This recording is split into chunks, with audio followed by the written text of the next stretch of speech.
Most families that reach the Forbes list build something to prove it.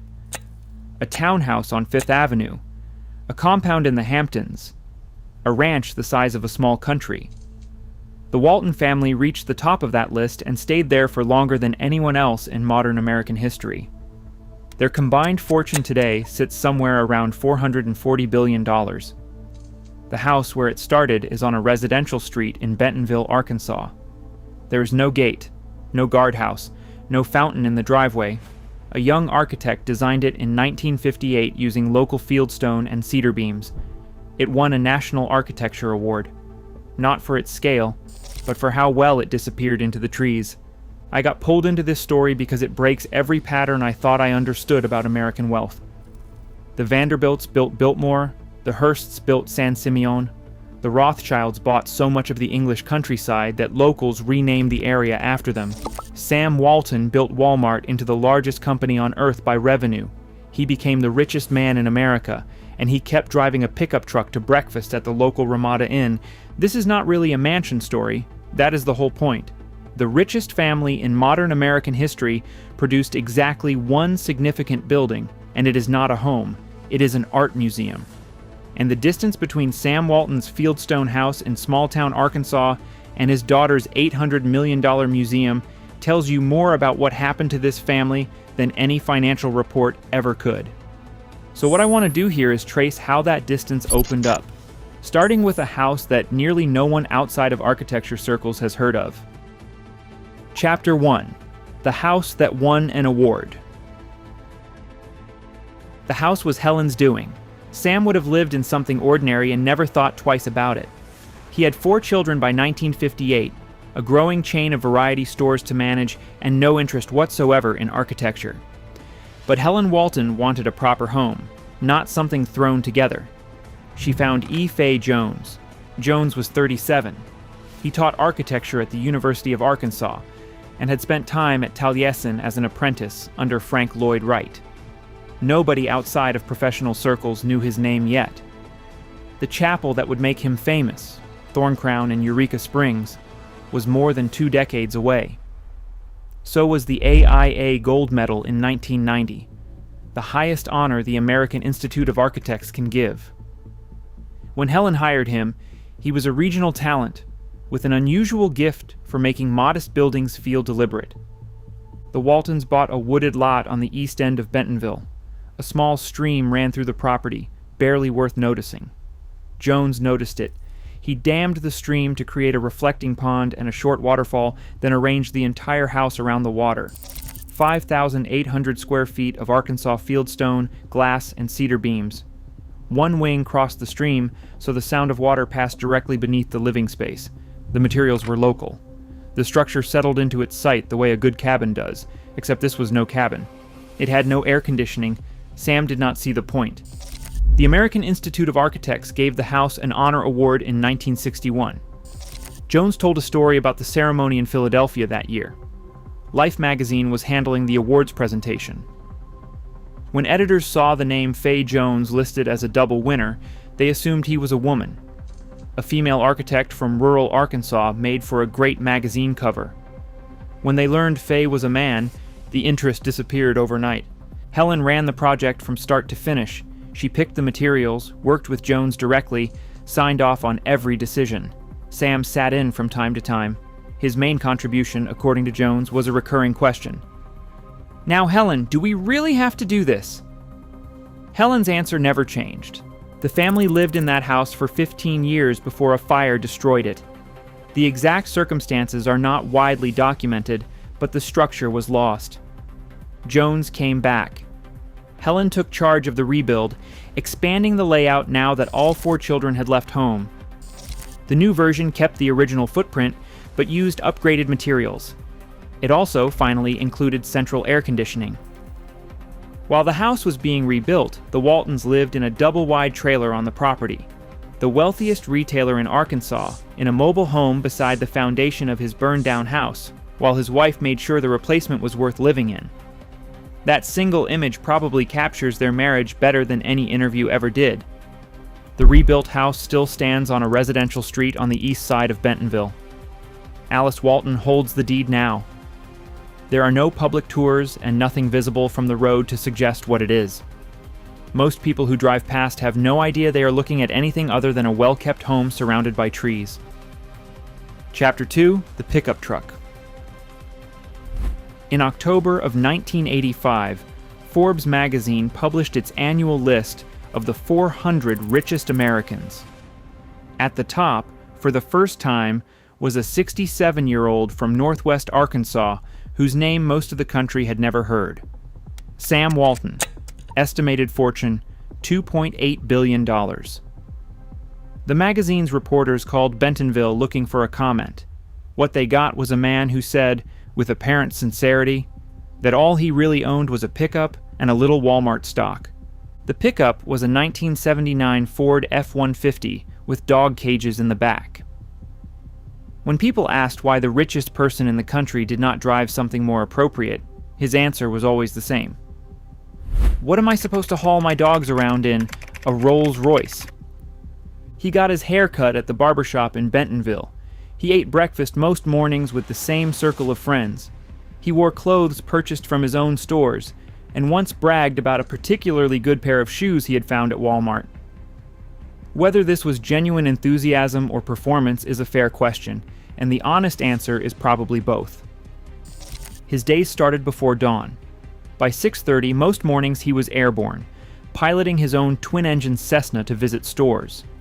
He estimated he spent 80% of his working time inside actual Walmart locations, standing in the aisles, talking to the people who stocked shelves and ran registers. He would arrive unannounced and lead the staff in the Walmart cheer. Give me a W, give me an A, all the way through. The man running a company worth tens of billions of dollars doing call and response with hourly workers in a parking lot in Missouri or Oklahoma. Store managers learned to expect him at any hour because he genuinely believed the only way to know what was happening in his business was to walk the floor. He reportedly carried a yellow legal pad everywhere. What was selling, what was not. How the checkout lines moved. Whether the bathrooms were clean. The corporate headquarters matched the man.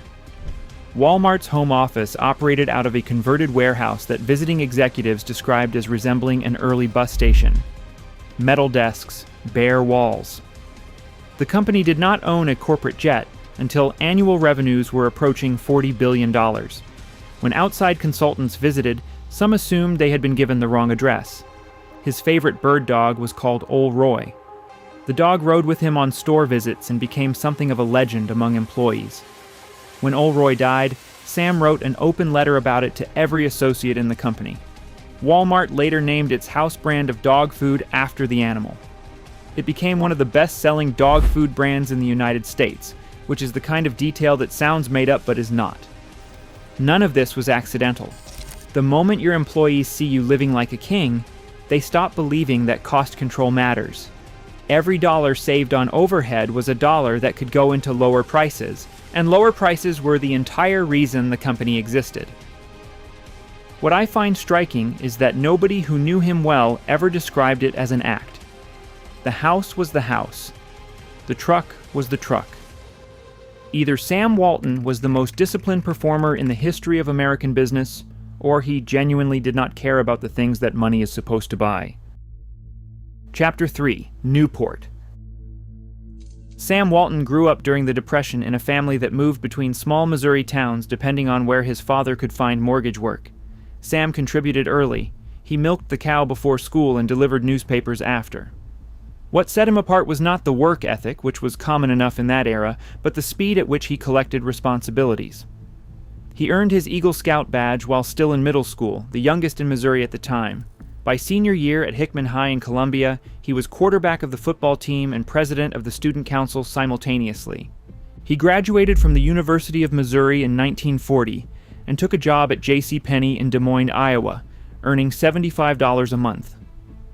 A visiting auditor from company headquarters looked at his paperwork and reportedly told him he would be fired if he were not such a good salesman. The job lasted about 18 months before the war intervened, but it taught him floor-level retail, and that education proved more durable than the economics degree. He served in the Army Intelligence Corps until 1945, married Helen Robson on Valentine's Day 1943, and came out of the service with $5,000 in savings.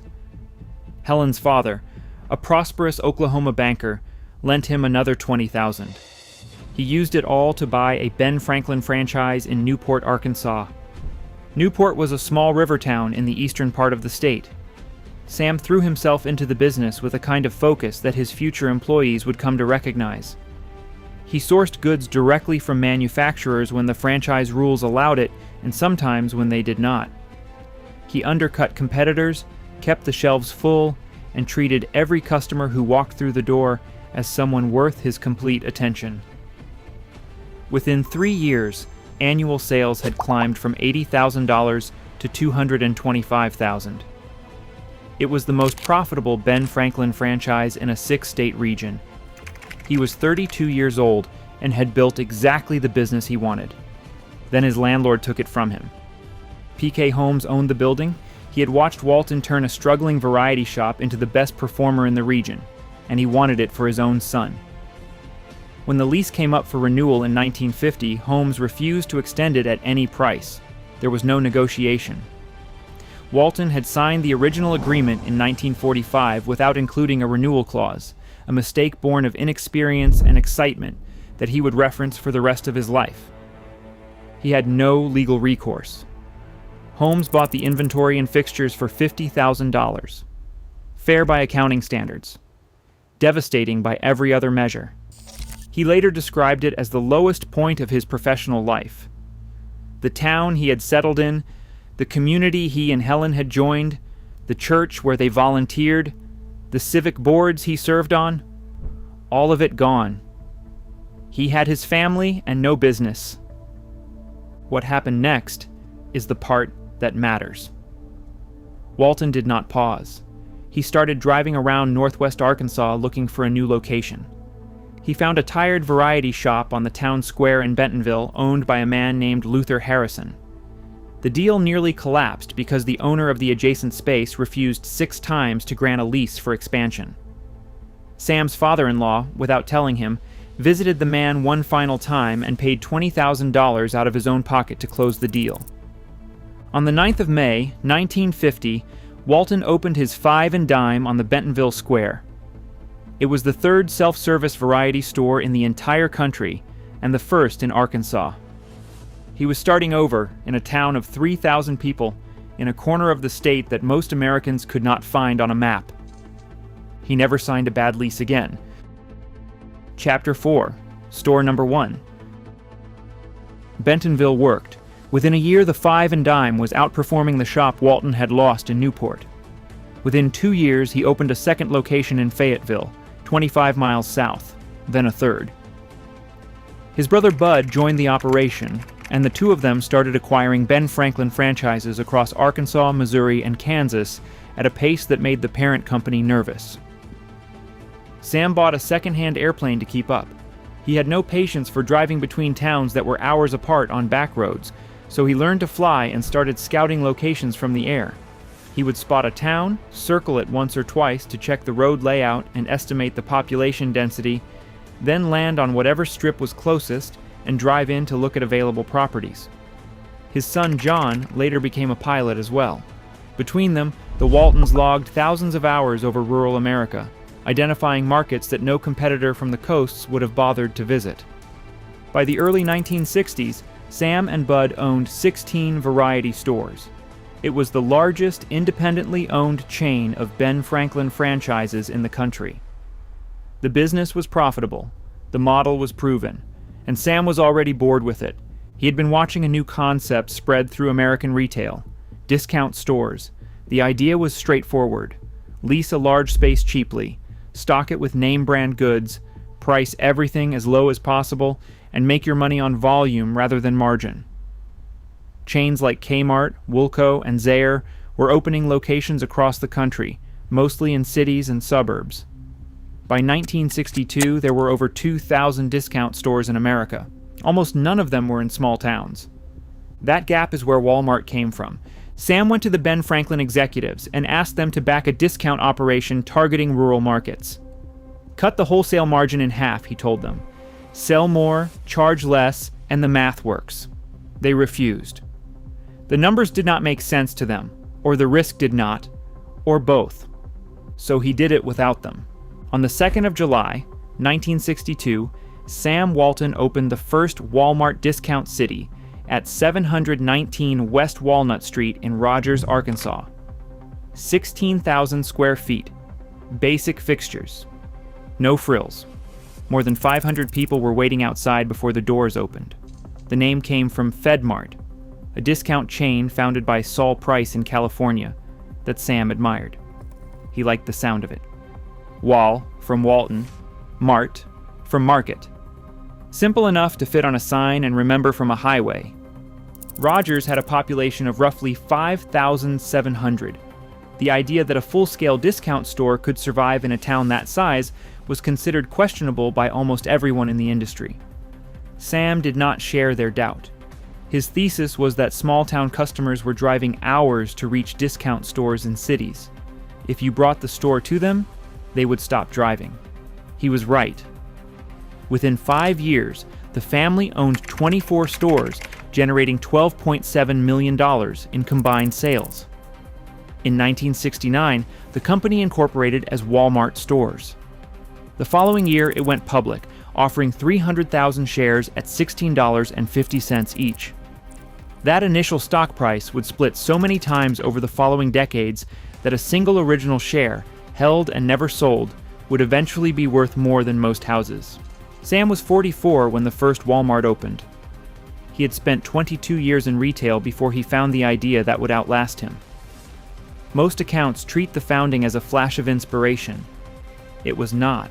It was the product of a man who had run variety stores for 2 decades, lost his first one to a landlord's greed, rebuilt from nothing, learned to fly so he could see more of the country, and finally noticed something that everyone else had overlooked.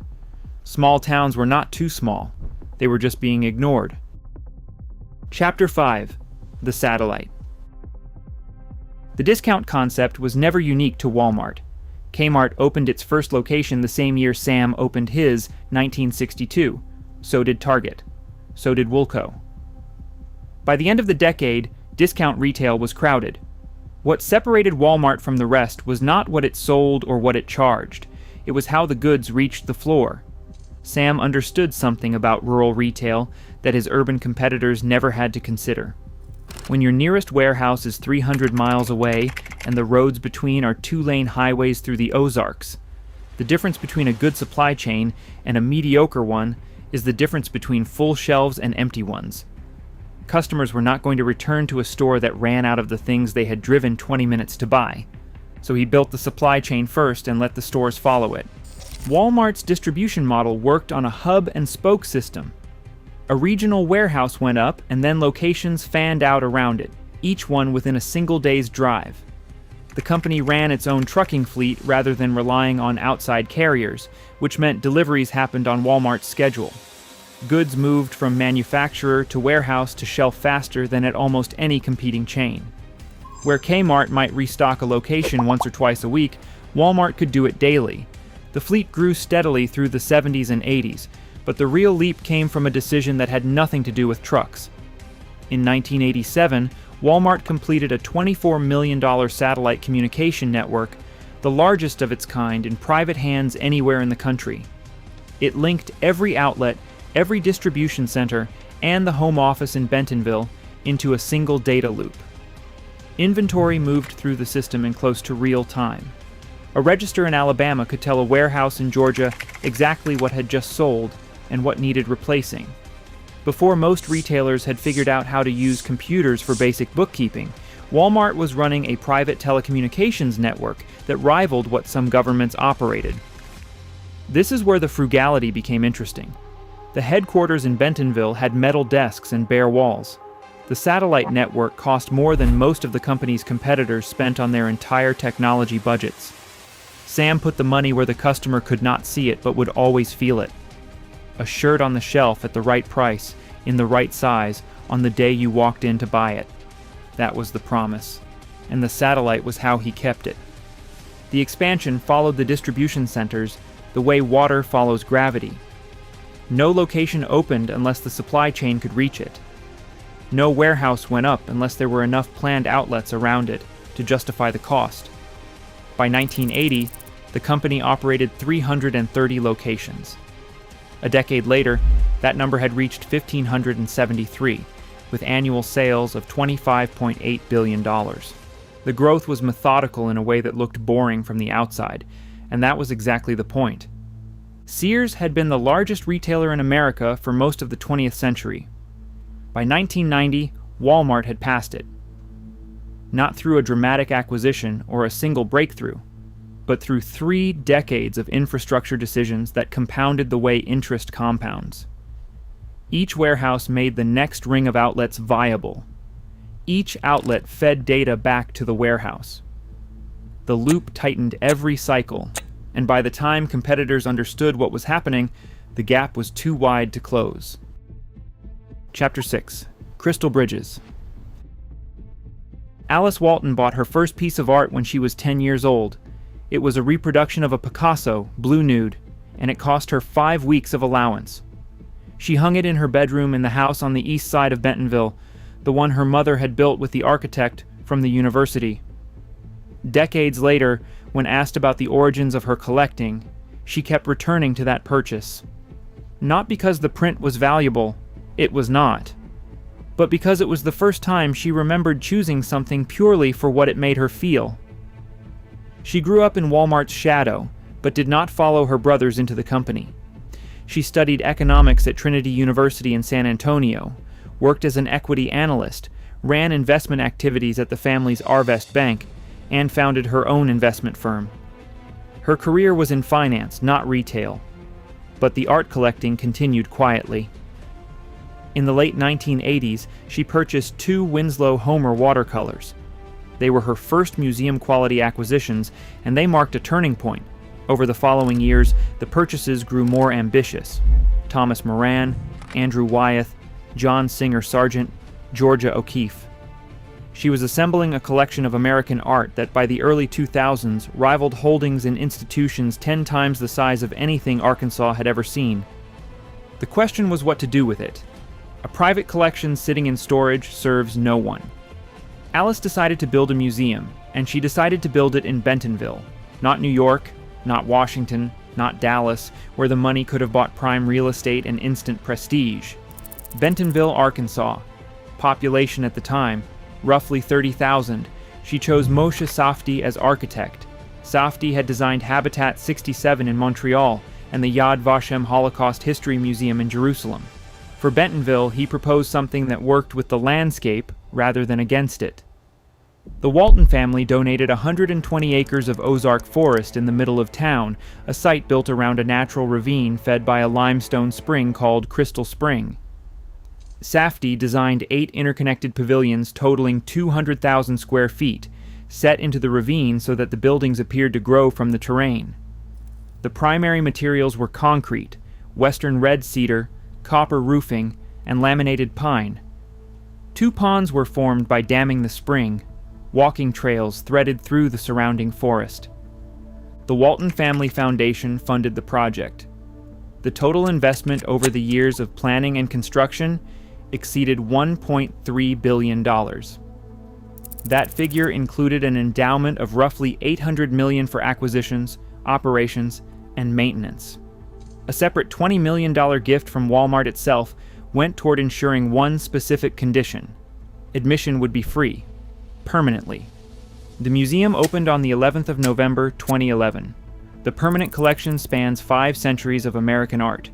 Asher B. Duran's Kindred Spirits, a Hudson River School landscape that Alice acquired in a sealed bid for a reported $35 million, hangs alongside Norman Rockwell's Rosie the Riveter, Georgia O'Keeffe's Jimson Weed, and works by Gilbert Stewart, Carrie James Marshall, and Amy Sherald. In 2015, a rare Frank Lloyd Wright house was dismantled, transported, and reassembled on the museum grounds. It was a preservation project that most institutions would not have attempted. What I keep coming back to with Crystal Bridges is the location. Alice Walton could have built this anywhere.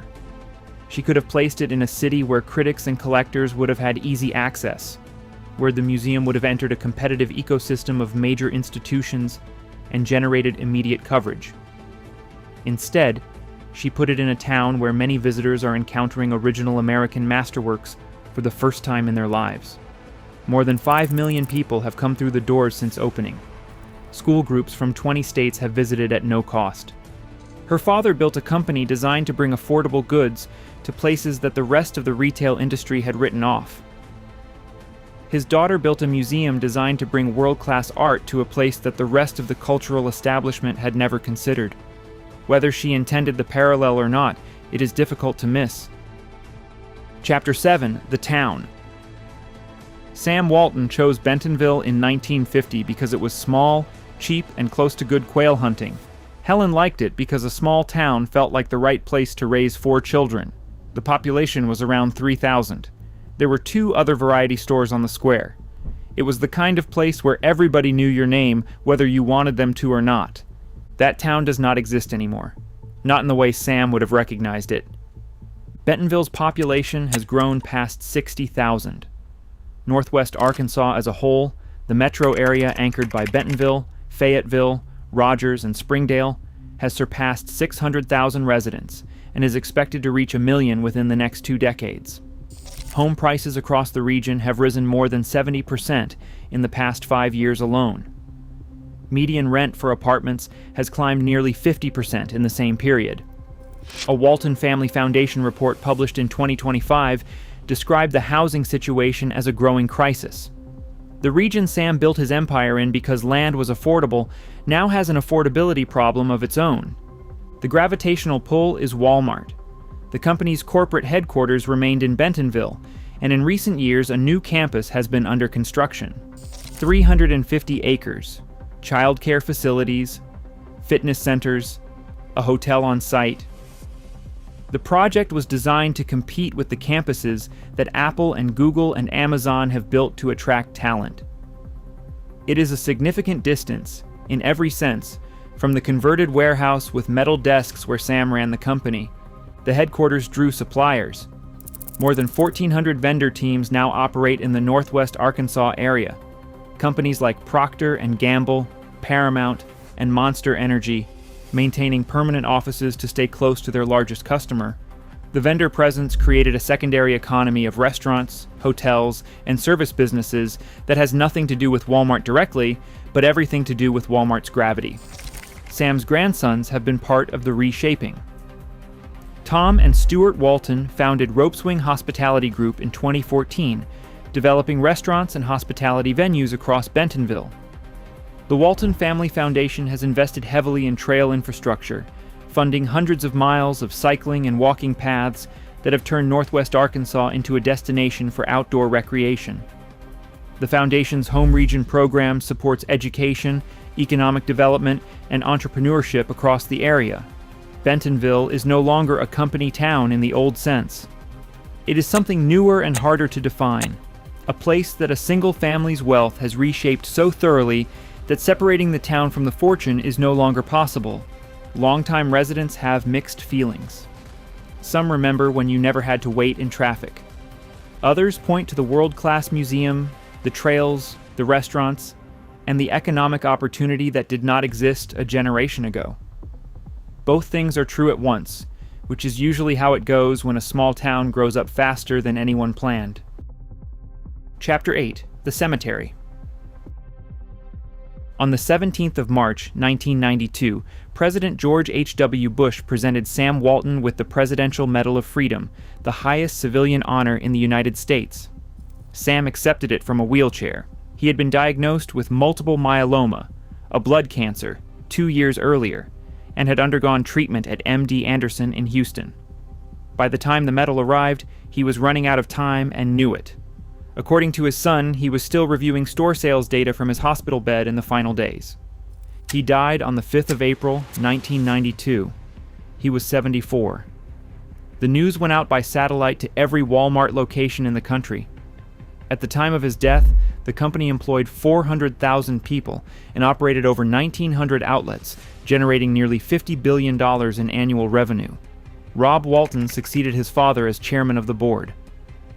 Sam is buried at Bentonville Cemetery, directly behind Walmart's headquarters, within sight of the satellite dishes that once connected him to every store floor in the network. His wife, Helen, who died in 2007, is beside him. There is no grand mausoleum, no monument scaled to the fortune, just a headstone in a small-town cemetery, a short walk from the office. His pickup truck sits in the Walmart Museum now. The museum occupies the building that was once Walton's Five and Dime on the Bentonville town square, the same shop his father-in-law quietly secured for him in 1950. The truck is parked behind glass. The dog cages are still in the back. Visitors photograph it more than almost anything else in the building, which makes sense. It is easier to understand a man through his truck than through his balance sheet, and the house is still there. On a residential street on the east side of town, surrounded by trees, with no plaque and no sign. A stream still runs through the property. The bones of the design are still what a young professor from the University of Arkansas drew up in 1958, before anyone had heard of Walmart, before the truck, before the satellites, before any of what came after. Most families with that kind of money leave behind buildings that announce themselves. Iron gates, long driveways, names carved into stone facades.